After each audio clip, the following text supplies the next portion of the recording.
నారాయణసమారంభాం వ్యాసశంకరమధ్యమాం అస్మదాచార్యపర్యంతాం వందే గురుపరంపరాం. శృతిస్మృతిపురాణానాం ఆలయం కరుణాలయం నమామి భగవత్పాదశంకరం లోకశంకరం. శంకరం శంకరాచార్యం కేశవం బాదరాయణం సూత్రభాష్యకృతౌ వందే భగవంతౌ పునః పునః. దివ్యాత్మస్వరూపులైన ప్రియ ఆత్మబంధువులారా, మనం కొంతకాలంగా ఈ ఆధ్యాత్మిక ప్రవచనములను జరుపుకుంటున్నాము. ఈరోజు మన ప్రస్తావన ఏమిటి అనగా సహజ అవస్థ, సహజ అమనస్కము అనగానేమి, స్వస్థత అనగానేమి అనేటువంటి అంశములపైన ఈనాడు మనకు తెలిసినంతలో ప్రస్తావన చేసుకుందాం. గడిచిన కాలంలో మన భారతదేశంలో ఎందరో మహాత్ములు, ఆధ్యాత్మికవేత్తలు, యోగులు, యోగీశ్వరులు, మునులు, మునీశ్వరులు, పరమహంస పరివ్రాజకాచార్యులు, సిద్ధపురుషులు ఎందరో అవతరించారు. అవతరించి భగవంతుని యొక్క ఉనికిని, ఆస్తికత్వాన్ని సమాజానికి ప్రబోధించారు. యోగులు యోగాభ్యాసము చేసి భగవంతుడు ఉండాడు అని చెప్పి అష్టసిద్ధులను సమాజానికి ఒక ఆస్తికత్వాన్ని ప్రబోధించారు. అయితే ఎందరో మహాత్ములు అవతరించినప్పటికీ జ్ఞానభాస్కరుడు సాక్షాత్తు పరమశివుడే జగద్గురు శంకరాచార్యులు వారుగా అవతరించి సాధన రహస్యాలను, అనితర సాధ్యమైనటువంటి బ్రహ్మ విద్యను, 72 మతాలను ఖండించి అద్వైత మత ప్రతిష్టాపకుడై సమాజానికి చక్కటి సందేశాన్ని, సాధకులకు అద్భుతమైనటువంటి రహస్యాలను పొందుపరిచి సమాజానికి ప్రబోధించారు. అయితే ప్రతి ఒక్కరూ కూడా భగవంతుణ్ణి తెలుసుకోవాలని, పరమాత్మ సాక్షాత్కారం పొందాలని అనేటువంటి కోరిక ఉంటుంది. అయితే ఎవరు చెప్పేది నిజము, ఏ గురువులు చెప్పేది సత్యము, ఏ యోగము శ్రేష్టమా, ధ్యానము శ్రేష్టమా, మంత్రజపము ఉత్తమమా అని అనేక కోణాలలో ఆలోచిస్తూ ఉంటారు. అయితే ఇంతకు పూర్వము గడిచిన కాలాల్లో ఒక్కొక్కరు ఒక్కొక్క మతాన్ని ప్రబోధించారు. ఒకరు ధ్యానం గొప్పదంటే, ఒకరు యోగం గొప్పదంటే, ఒకరు ప్రాణాయామం గొప్పదంటే, ఇంకొకరు శాంభవి ముద్ర గొప్పదంటే, ఇంకొకరు అమనస్క యోగం గొప్పదంటే అనేక కోణాలలో సాధనలను చేయడం జరిగింది, చెప్పడము జరిగినది. అటువంటి రోజుల్లో జగద్గురు శంకరాచార్యులు వారు అవతరించి 72 మతాలను సమన్వయపరచి వేద వాంగ్మయాన్ని, ఉపనిషత్తులను ప్రామాణికంగా తీసుకొని ఉన్నది ఉన్నట్టుగా అద్వైత సిద్ధాంతాన్ని ప్రబోధించారు. అద్వైతము అనగా 2 కాదు, ఉన్నది ఒకటే. అది గురు పరంపరలో మనకు ప్రాప్తిస్తుందని చెప్పి మరి శ్రీమన్నారాయణుడే వ్యాసుని రూపంగా మనకు వేదాలను విభజించారు. వ్యాసుని కుమారుడే శుకమహర్షి. శుకమహర్షి శిష్యుడే గౌడాపాదాచార్యులు వారు. గౌడాపాదాచార్యులు వారి శిష్యులే గోవింద భగవత్పాదాచార్యులు వారు. గోవింద భగవత్పాదాచార్యులు వారి శిష్యులే జగద్గురు శంకరాచార్యులు వారు. ఇలా పరంపరంగా మనకు ఈ బ్రహ్మ విద్య, అద్వైత సిద్ధాంతం అనేటువంటి విద్య ప్రాప్తించినది, సంక్రమించినది. అయితే శంకరుల వారు ప్రతిపాదన ఏమిటి అనగా 4 వేదములు, 1180 ఉపనిషత్తులు, షడ్దర్శనములు, కావ్యములు ఇవన్నీ కూడా చక్కగా క్షుణ్ణంగా పరిశీలన చేసి సులభమైనటువంటి ప్రబోధన మనకు అందజేశారు. వేదములు, వేదాంగములు, ఉపనిషత్తులు, షడ్దర్శనములను అన్నిటినీ కూడా అందులో ఉన్న సారాంశాన్ని మనకు సూక్ష్మంగా గ్రహించి తమ భాష్య రూపముగా భాష్యాలలో పొందుపరిచారు. ఉపనిషత్తులు, బ్రహ్మసూత్రాలు, భగవద్గీత వీటినే ప్రస్థానత్రయ భాష్యం అంటారు. ఈ 3 గ్రంథములే మనకు ప్రశంసనీయమైనటువంటివి. ఇందులో ఉన్నటువంటి అంశములనే భాష్య రూపములుగా మనకు అందజేశారు. ఎవరు ఏ గురువులు మనకు బోధ చేయాలన్నా ఇందులో ఉన్నటువంటి అంశాలనే మనకు బోధ చేయాలి. అందుకనే గడిచిన కాలంలో ఎవరు కూడా ఈ ప్రామాణికాన్ని తీసుకోలేదు, ఉపనిషత్తులను ప్రమాణంగా తీసుకోలేదు. అందుకనే శంకరులు వారు ఉపనిషత్తులను, బ్రహ్మసూత్రములను, భగవద్గీతను ఈ 3ని సమన్వయపరిచి మనకు అందజేసినటువంటి ఏకైకమైనటువంటి బ్రహ్మ విద్య, నీవు సాధన చేయబడుతున్న నీ స్వరూపమే పరమాత్మ స్వరూపము, నీవే పరబ్రహ్మ స్వరూపుడు అని 4 వేదములలో ఉన్న 4 మహావాక్యములకు అద్భుతమైనటువంటి వివరణ ఇచ్చాడు. ప్రజ్ఞానం బ్రహ్మ, ఇది ఐత్రేయోపనిషత్తులో లక్షణ వాక్యమై ఉన్నది. అహం బ్రహ్మాస్మి, ఈ వాక్యము బృహదారణ్యకోపనిషత్తులో అనుభవ వాక్యమై ఉన్నది. తత్వమసి, ఈ వాక్యము సామవేదములో చాందోగ్యోపనిషత్తులో ఉపదేశ వాక్యమై ఉన్నది.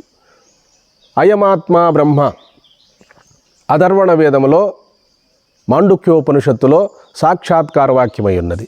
ఇవి సద్గురువుల ద్వారా మాత్రము చక్కగా ఉపక్రమము, ఉపసంహారము అనేటువంటి అంశాలను తెలుసుకొని మనము షడ్లింగముల ద్వారా సద్గురువులు, షడ్లింగములు అంటే లింగము అంటే సంకేతం, గుర్తు. సద్గురువుల ద్వారా ఈ షడ్లింగముల ద్వారా మాత్రమే గ్రహించాలి. సద్గురువులు ఈ ఉపక్రమము, ఉపసంహారము వీటిని చక్కగా శిష్యులకు బోధ చేయాలి. కాబట్టి ఇప్పుడు మనం తెలుసుకోవాల్సింది ఏమిటి అనగా అమనస్కము అనగా ఏమిటి? ఉపనిషత్తుల్లో మనకు చెప్పబడినది సహజ అమనస్కం. ప్రాణాయామము, ధ్యానము, యోగము, జపము చేసి మనస్సును యోగ బలము ద్వారా కొన్ని సెకండ్లు కానీ కొన్ని నిమిషాలు కానీ ఆపివేయడం. యోగ బలము చేత, ప్రాణాయామము చేత మనస్సును ఆపివేయడం, ఇది అమనస్కం. మనసు లేని స్థితిని అమనస్కము అంటారు. ఈ అమనస్కం అనేటువంటిది ఆత్మానాత్మ విచారణ చేసి మనస్సు యొక్క యథార్థ స్థితిని గుర్తించడము శాశ్వత పరిష్కారం. యోగాభ్యాసము ద్వారా అమనస్కం చేసినట్లయితే యోగ బలము తగ్గిన తర్వాత మళ్ళా అది పూర్వ అలవాట్లలోకి మనసు పరిగెడుతుంటుంది, పరిపరి విధాలుగా వెళుతూ ఉంటుంది. అందుకని యోగాభ్యాసము ద్వారా అమనస్కము చేయడం అనేటువంటిది శాశ్వత పరిష్కారం కాదు. మనసు అనగానేమి, బుద్ధి అనగానేమి, చిత్తం అనగానేమి అనేటువంటి వాక్యాలను సద్గురువుల ద్వారా బాగా శ్రవణ మననాదులు చేసుకొని నాకెప్పుడూ మనసు అన్నది లేదు, ద్వైతం అన్నది లేదు, ఎప్పుడూ అద్వయ స్వరూపమే నా స్వరూపము అని చెప్పి గుర్తించి మనస్సును అమనస్కముగా గుర్తించడం. మనసుగా ఉన్నప్పుడు కూడా నేను బ్రహ్మము కంటే అన్యము కాదు, తరంగముగా ఉన్నప్పుడు కూడా జలము కంటే అన్యము కాదు అని గుర్తించడం. మనసుగా ఉన్నప్పుడు కూడా అది బ్రహ్మము కంటే అన్యము కాదు, దాని ప్రాతిపదిక, దానికి ఆధారము బ్రహ్మము తప్ప రెండోది కాదు అన్నటువంటి అంశాన్ని సూక్ష్మంగా మనం గుర్తించాలి. ఇక ప్రాణాయామము ద్వారా మనసు అమనస్కం అవుతుందా అంటే అవుతుంది. మనసుకు ప్రాణానికి సత్సంబంధం ఉంది. మనోవాయువు, ప్రాణవాయువు. మనస్సును అదుపు చేసినట్లయితే శ్వాసలు త్వరితగతిన ఆగుతాయి కానీ సుషుమ్నాలో ప్రాణశక్తి నడుస్తూ ఉంటుంది, ప్రాణ ప్రక్రియ జరుగుతూ ఉంటుంది. ఎందుకు అంటే శరీరం నిలవదు. శరీరం నిలవాలి అంటే సూక్ష్మంగా నడుస్తూ ఉంటుంది. ఇక మనసు చాంచల్యంగా ఉన్నప్పుడు బహుచాంచల్యంగా త్వరితంగా శ్వాసలు నడుస్తుంటాయి. ఏ ఆలోచనలు లేకుండా ధ్యానంలో ఉన్నప్పుడు శ్వాసలు తనంతట తానుగా ఎక్కడ శ్వాస పుట్టిందో అక్కడ కేవలం అణుగుతుంది కానీ పూర్తిగా నాశనాన్ని పొందదు. నాశనాన్ని పొందితే శరీరం నిలవదు. అందుకని నిద్రించేటప్పుడు సుషుప్తిలో ఈ పంచాగ్నులు మేలుకొనే ఉంటాయి. పంచాగ్నులు అనగా ప్రాణము, వ్యానము, ఉదానము, సమానము, అపానము. ఇప్పుడు ఎప్పుడు ఇవి లయమవుతాయి అంటే ప్రారంధం ఉన్నంత వరకు లయం కావు. మనస్సు పరిపరి విధాలుగా పరిగెత్తే మనస్సు సుషుప్తిలో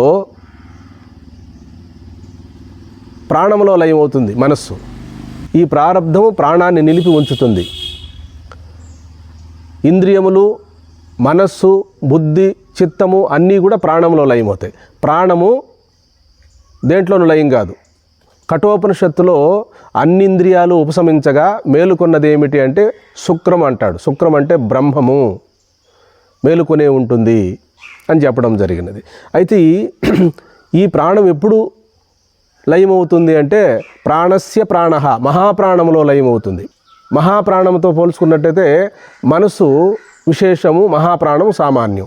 అందుకనే మనస్సు విశేషము, ఇంద్రియాలు విశేషము, ప్రాణము సామాన్యం. మహాప్రాణంతో పోల్చుకున్నప్పుడైతే ప్రాణం కూడా విశేషము, మహాప్రాణము సామాన్యం. కాబట్టి ఈ ప్రశ్నోపనిషత్తులో చెప్పబడింది కదా, మనస్సు, బుద్ధి, చిత్తము, అహంకారము ఇవన్నీ కూడా ఒక కళగా చెప్పబడినది.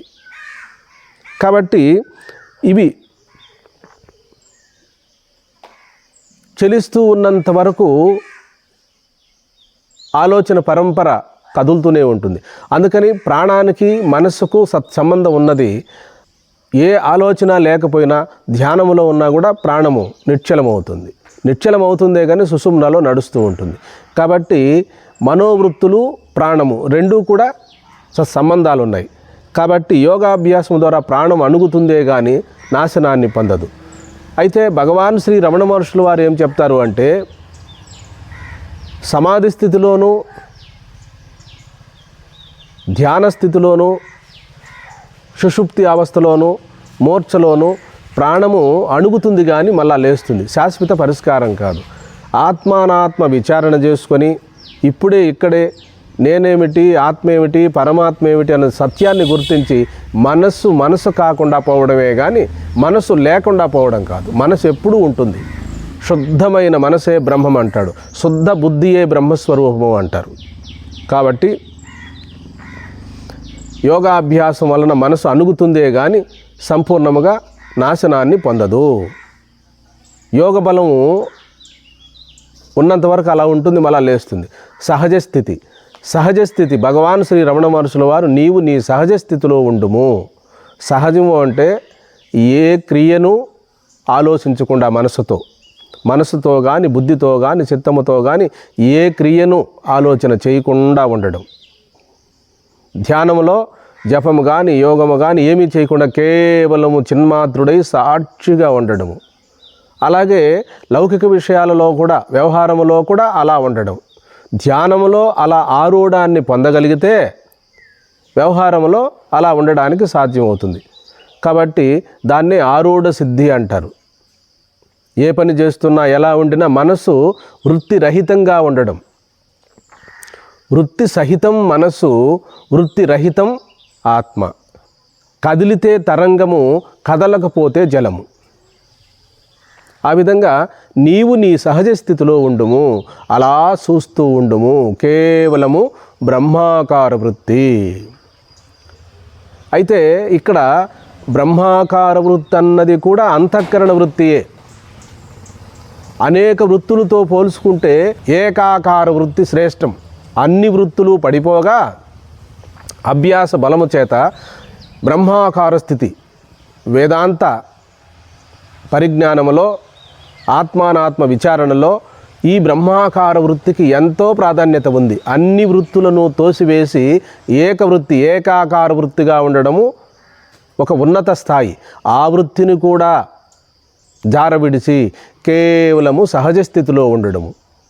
చూడండి, సూచన, విన్నా, మాట్లాడినా, ఏం చేసినా కేవలము సహజ స్ఫూర్తిలో ఉండడం, ఆ ఎరుకలో ఉండడం, కేవలము ఘనీభవించినటువంటి ఆ పరబ్రహ్మ మాత్రుడై మిగిలిపోవడం. ఇది స్వస్థితి. కాబట్టి స్వస్థత అంటాడు భగవాన్ శ్రీ రమణ మహర్షుల వారు. నీవు నీ యొక్క స్వస్థితిలో ఉండుము. స్వస్థత, స్వ అనగా ఆత్మ, స్థ అనగా ఉండుట, ఆత్మగా ఉండుటే. కాబట్టి మనస్సు, బుద్ధి, చిత్తము ఇవన్నీ పనిచేస్తున్నా కూడా దాని వెనక ఉండబడినటువంటిది పరబ్రహ్మస్వరూపం. జలం ఉంటేనే కదా తరంగం ఉన్నది, బంగారం ఉంటేనే కదా ఆభరణం ఉన్నది, నూలు ఉంటేనే కదా వస్త్రం ఉన్నది. అలాగా నాకు ఎన్ని ఆలోచనలు వచ్చినా, ఎన్ని భావములు వచ్చినా వాటి వెనకాల ఉండేటువంటి సామాన్య స్వరూపం, సత్తు చిత్తు ఆనంద స్వరూపమే మన స్వస్వరూపం. ఆలోచనలు, భావములు, సంకల్ప వికల్పములు అన్నీ కూడా విశేషం, తాను సామాన్య స్వరూపం. కాబట్టి ఈ అంశాన్ని మనం గుర్తించాలి. స్వస్థత అనగా తన యొక్క యథార్థమైన ఆత్మస్వరూపమై, స్వ అనగా ఆత్మ, స్థ అనగా ఉండుట. నీవు నీ సహజ స్థితిలో ఉండుము. సహజము అనగా వేరే పూజ కానీ, వ్రతాలు కానీ, ప్రార్థనలు కానీ, తీర్థయాత్రలు కానీ, సమారాధనలు కానీ ఇవన్నీ కూడా చేస్తూ ఉన్నప్పటికీ కూడా కేవలము ఇవి నాకంటే అన్యములు కావు, నేననేటువంటి ఎరుక ఉంటేనే కదా నేను ధ్యానం చేస్తున్నాను, వ్రతాలు ఆచరిస్తున్నాను, పూజలు చేస్తున్నాను, జపం చేస్తున్నాను. ఇవన్నీ కూడా నేననేటువంటి స్పందన, నేననేటువంటి ఉనికి లేకపోతే ఇవేమీ నేను చేయలేను. అందుకని తానుగా ఉండడం ఇది అందరికీ సాధ్యము కాదు, అట్లని సాధ్యం కాకపోదు. మనోపరిపక్వత కలిగిన వారు, జన్మాంతర సంస్కారములు ఉన్నటువంటి వారు, గురువు యందు సంపూర్ణమైనటువంటి విశ్వాసం ఉన్నటువంటి వారు అందరూ కూడా అర్హులే. ఆత్మజ్ఞానాన్ని పొందడం ఏమిటి? మన స్వరూపమై ఉన్నది. ప్రతి ఒక్కరు కూడా ఆత్మజ్ఞానాన్ని తెలుసుకునేదానికి అర్హులే. కాబట్టి మనము ఏదో దూరముగా ఉన్న వస్తువును పొందినట్టు కాదు, ఆత్మను తన స్వరూపమై ఉన్నానని గుర్తించడమే కేవలము. ఇంతకు పూర్వము నామరూపాత్మకమైన ప్రపంచము, దేహము ఇవి నావి నేను అనుకున్నాం. దేహం నేను అనుకున్నాము, నామరూపాత్మకమైనటువంటి ఇండ్లు, వాకిండ్లు ఇవన్నీ కూడా నావి అనుకున్నాం. నేనేమో దేహం అనుకున్నాను, నావి ఈ భౌతికమైనటువంటి ఈ సంపదలన్నీ నావి అనుకున్నాం. నేను ఎట్లయితే నేను వేరుగా, నాకు ఉండబడినటువంటి వస్తువాహనాదులు ఎట్లయితే వేరుగా ఉన్నావో అలా ఆత్మతో పోల్చుకున్నట్టయితే దేహం కూడా నాదే కానీ నేను కాదు. ఈ సూక్ష్మాన్ని మనం గుర్తించాలి. ఏదో ధ్యానం చేస్తున్నాము, యోగం చేస్తున్నాము, జపం చేస్తున్నాము, కళ్ళు మూసుకొని కాసేపు ధ్యానంలో ఉంటున్నామంటే సరిపోదు. ఆత్మానాత్మ విచారణతో కలిపి ధ్యానం చేయాలి. స్వస్వరూపానుసంధానం, ఏకాత్మభావం, సర్వాత్మభావం ఈ భావములు అయినప్పటికీ కూడా వాటి వెనకాల ఆత్మస్వరూపాన్ని గుర్తించేదానికి సులభం ఏర్పడుతుంది, సులభతరం అవుతుంది. కాబట్టి అంతఃకరణలో విషయ వాసనలు ఉన్నవి, అయితే ఆత్మ చైతన్యం కూడా ఉన్నది. అంతఃకరణంలో ఆత్మ చైతన్యం ఉన్నది, కానీ అది విషయాకారంగా ఉన్నది. అందుకని బ్రహ్మాకారం చేసుకోమంటాడు. అన్ని ఆలోచనలు పడిపోగా ఏకవృత్తి, కేవలము ఉన్నాననే వృత్తినే ఇక్కడ బ్రహ్మాకార వృత్తి అన్నారు. ఇక్కడ నేను అంటే అదే తలంపు. ఆ తలంపు అంతఃకరణ వృత్తి అయినప్పటికీ కూడా ఆ ఒక్క తలంపు పైన మనం నిలబడగలిగితే ఆ నేనెవరనేటువంటిది అంటాడు భగవాన్ శ్రీ రమణ మహర్షుల వారు. ఆ నేననే తలంపును వీడకుండా నువ్వు ఉన్నట్లయితే ఆ తలంపు కూడా పడిపోయి కేవలం చిన్మాత్ర స్వరూపమై అనంతమైన జ్ఞానసాగరమై నీవు మిగిలిపోతావు.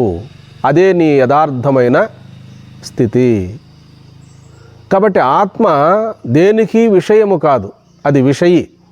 తెలుసుకుండే పదార్థాలన్నీ విషయము, తాను విషయి. క్షేత్రము క్షేత్రజ్ఞ. జ్ఞ అంటే తెలుసుకొనుట. దేహాన్ని, మనసును, బుద్ధిని, ఇంద్రియములను, ఆలోచన పరంపరలను ఇవన్నీ క్షేత్రజ్ఞ తెలుసుకుంటుంది. జ్ఞ అంటే తెలుసుకొనుట. విషయి అంటే కూడా ఇక్కడ తెలుసుకొనుటే. జ్ఞాత, జ్ఞేయము. జ్ఞేయము జ్ఞానస్వరూపముగా భాషించాలి అంటారు జ్ఞాన సమయములో. జ్ఞేయము జ్ఞానస్వరూపమై రెండూ ఒకటేనని చెప్పి భాషించాలి అంటారు. కాబట్టి నేనున్నాను కనుకనే నాకు ఈ ప్రపంచమంతా తెలియబడుతున్నది, ఉన్నాను కనుకనే లోపల ఆలోచనలన్నీ తెలియబడుతున్నవి అని చెప్పి కేవలము ఆ పరబ్రహ్మ మాత్రుడై మిగిలిపోవడం.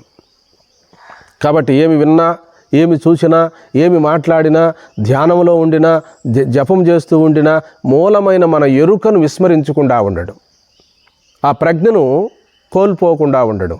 ఎందుకని ప్రజ్ఞ కోల్పోతున్నది అని చెప్పేది కూడా వాస్తవం కాదు. ఎందుకని మనసే కోల్పోవడము, మల స్థితి కలిగి ఉండడము, ఇవన్నీ మనసులో కలిగిన ప్రతిబంధకాలే కానీ వాస్తవము కూడా మనసుకు కూడా సాక్షిగా ఉన్న తన స్వరూపమునందు మనోబుద్ధులకు కూడా సాక్షిగా ఉన్నాను. నేను ఇంతవరకు ధ్యానం చేశాను, నేను ఇంతవరకు జపం చేశాను, ఇంతవరకు నేను సమాధి స్థితిలో ఉన్నాను అనుకున్నది కూడా మనోకల్పితమే, మనసు చేసే విన్యాసమే కానీ ఆత్మకు సంబంధించిన విషయము కాదు. ఆత్మ ఇప్పుడు విషయి. అవన్నీ ధ్యానము, యోగము, జపము, పూజలు, వ్రతాలు ఇవన్నీ కూడా విషయములు. ఆత్మ విషయి. విషయి అంటే తెలుసుకునేటువంటిది. నా మనస్సు పూజలో స్థిరంగా లేదు, నా మనసు ధ్యానంలో స్థిరంగా లేదు అని అంటుంటాం. కాబట్టి వాటిని తెలుసుకుంటూ ఉన్నది విషయి, అవి విషయములు. కాబట్టి మనం తెలుసుకోవాల్సింది ఏమిటి అంటే కేవలము సాక్షి మాత్రుడై మనస్సుకు ఏ పని పెట్టకుండా ఉండడమే. వృత్తి రహితము, వృత్తి సహితము. మనసుకు 2 అలవాట్లు ఉన్నవి. ఆలోచిస్తూనైనా ఉండగలదు, నిశ్చలంగానైనా ఉండగలదు, నిద్రలేకైనా వెళ్ళగలదు. అందుకనే గౌడాపాదాచార్యులు వారు ధ్యానం చేసేటప్పుడు ఒక చక్కటి నిర్వచనాన్ని ఇచ్చారు. అందరూ కూడా గుర్తించాలి. ధ్యానం చేసేటప్పుడు నిద్రలేకి వెళ్ళకూడదు, ఆలోచన పరంపర రాకూడదు. కేవలము సాక్షి మాత్రుడై ఉండడమే నిజమైనటువంటి ధ్యానం. మనసుకు ఒక అలవాటు ఉన్నది, ఎప్పుడూ ఆలోచిస్తూనైనా ఉంటుంది, ఆలోచన వదిలేస్తే నిద్ర లేకన్నా వెళుతుంది. కాబట్టి నిద్ర ఆలోచన లేని మధ్యస్థితియే స్వరూపస్థితి. ఆ స్వరూపస్థితియే నిజమైనటువంటి పరమాత్మస్థితి. అది తన స్వరూపమే కానీ అది ధ్యానం వల్ల వచ్చినది కాదు, జపం వల్ల వచ్చినది కాదు, యోగం వల్ల వచ్చినది కాదు. వీటన్నిటికీ ముందుండబడినటువంటి స్వరూపం. ఆ స్వరూపం ఉంటేనే మనసు పనిచేస్తున్నది, బుద్ధి పనిచేస్తున్నది, చిత్తము పనిచేస్తున్నది, ఆలోచనలు మనకు కలుగుతూ ఉన్నవి. జలం ఉన్నప్పుడే తరంగాలు వస్తూ ఉంటాయి, బుద్బుదములు వస్తూ ఉంటాయి, పేనములు వస్తుంటాయి, కెరటములు వస్తుంటాయి. జలమే లేనప్పుడు ఇవన్నీ ఎట్లా ఉంటాయి? అందుకని ఆ పరిపూర్ణమైన బ్రహ్మం అనేటువంటి అధిష్టానం ఉంటేనే ఆరోపితం అంతా ఉంటుంది. ఆరోపితము అధిష్టానము, అధిష్టానము నా స్వరూపం. ఆరోపితము ఇంతకుముందు చెప్పుకున్నాం కదా, మనసు, బుద్ధి, చిత్తము, ప్రపంచము ఇవంతా కూడా శుద్ధ పరిపూర్ణ బ్రహ్మమునందు ఆరోపితమే కానీ అధిష్టానము కాదు. ఈ సత్యాన్ని ఎవరు సూక్ష్మంగా గుర్తించగలరో వారు ఇంకా ధ్యానం చేయనక్కర్లేదు. నిరంతర ధ్యానం, అధిష్టాన స్వరూపాన్ని గుర్తించడమే నిరంతర ధ్యానం. మనసుగా ఉన్నప్పుడే అది బ్రహ్మము కంటే వేరు కాదు. మనసు అనేది ప్రత్యేకించి లేదు. ఆలోచనల సమూహమే మనసు, కోరికల యొక్క సమూహమే మనసు అని ఎవరైతే గుర్తిస్తారో అదియే సహజామనస్కం. ధ్యానము, యోగము, జపము, వ్రతాలు ఏమి చేస్తూ ఉన్నా కూడా తన స్వస్థితిని వీడకుండా ఉండడమే సహజావస్థ. ప్రజ్ఞానం బ్రహ్మ. ఆ ప్రజ్ఞ అనేటువంటిది ఉంటేనే నాలో కదలికలు ఏర్పడుతున్నవి. ఆ ప్రజ్ఞ ఉంటేనే దివారాత్రులు ఏర్పడుతున్నవి. అందుకనే మన ఋష్యాదులు ఏనాడో కనుగొన్నారు ప్రజ్ఞానం బ్రహ్మ అని.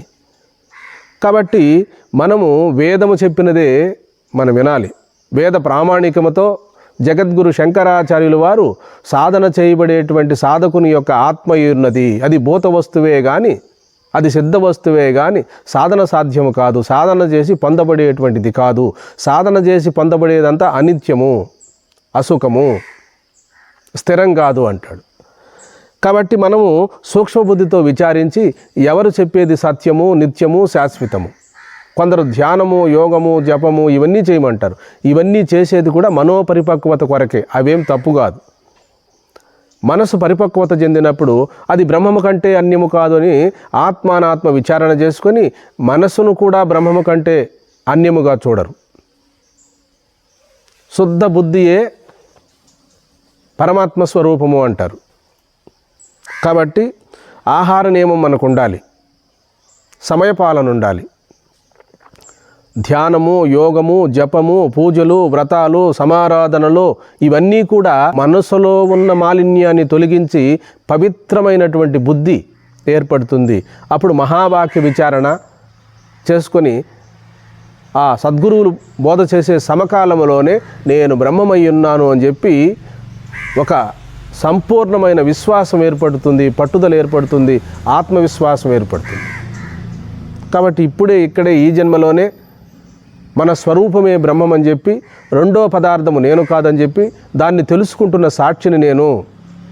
ఏమి కనిపించినా, ఏమి వినిపించినా, ఏమి అనిపించినా, కనిపిస్తే రూపమై ఉంటుంది, వినిపిస్తే శబ్దమై ఉంటుంది, అనిపిస్తే మనసు అయి ఉంటుంది. త్రిపుటి రహితం కావాలి. నాకు ఈ లోకంలో ఏదైనా చూడాలన్నా, వినాలన్నా, మాట్లాడాలన్నా త్రిపుటి ఉండాలి. ధ్యాత, ధ్యానము, ధ్యేయము ఈ మూడు ఉండాలి. అయితే నాకు నేనుగా నా స్వరూపాన్ని గుర్తించాలంటే ప్రమాణం లేదు. నేను స్వయం సిద్ధము, స్వయం ప్రకాశము, స్వతః ప్రమాణం. నాకు నేనెప్పుడు ఉన్నాననేటువంటి ఆ ఉనికి ఉన్నది, ఆ ఎరుక ఉన్నది. ఈ లోకంలో ఎవరిని అడిగినా 140 కోట్ల మనుషులలో నేను మారలేదు. మేనులు మారుతున్నాయి, ఆలోచనలు మారుతున్నాయి, సంకల్ప వికల్పాలు మారుతున్నాయి. అందరిలోనూ ఏకతీరుగా ఉన్నటువంటి ఆ ఎరుక, ఆ స్పృహ అది మారలేదు. మారేదంతా నామరూపాత్మకమైన ప్రపంచమని, మారకుండా ఉండేదే పరబ్రహ్మస్వరూపమని, ఆ పరబ్రహ్మమే తన స్వరూపమని ఏనాడైనా ఏ రోజైనా సత్యాన్ని గుర్తించాలి, సత్యనిష్టలో మిగిలిపోవాలి. కాబట్టి కైవల్యమన్నా, మోక్షమన్నా, జన్మ సాఫల్యమన్నా ఇవన్నీ కూడా పర్యాయ పదములే. కేవలము తాను బ్రహ్మము తప్ప రెండో పదార్థము లేదని ఆరూఢ జ్ఞానసిద్ధిని పొంది ఇక్కడే జన్మరాహిత్యము చేసుకోవడం కాదు, జన్మే లేదని తెలుసుకోవడం. సాధక దశలో జన్మరాహిత్యం అన్నారు, ముక్తి అన్నారు, మోక్షం అన్నారు. వాస్తవంగా విచారిస్తే మోక్షము తన స్వరూపమే కానీ అన్యము కాదు. మోక్షాన్ని ఒకరిచ్చేది కానీ పుచ్చుకుండేది కాదు. మోక్షస్వరూపమై ఉన్నానని కేవలము సద్గురు వాక్యము ద్వారా, వాక్య ప్రమాణము చేతనే తెలుసుకోబడేదే కానీ ఇంకొకటి కాదు అని చెప్పి మన మహనీయులు మనకు ప్రబోధ చేస్తున్నారు. సర్వే జనా సుఖినో భవంతు, లోకా సమస్తా సుఖినో భవంతు. హరి ఓం.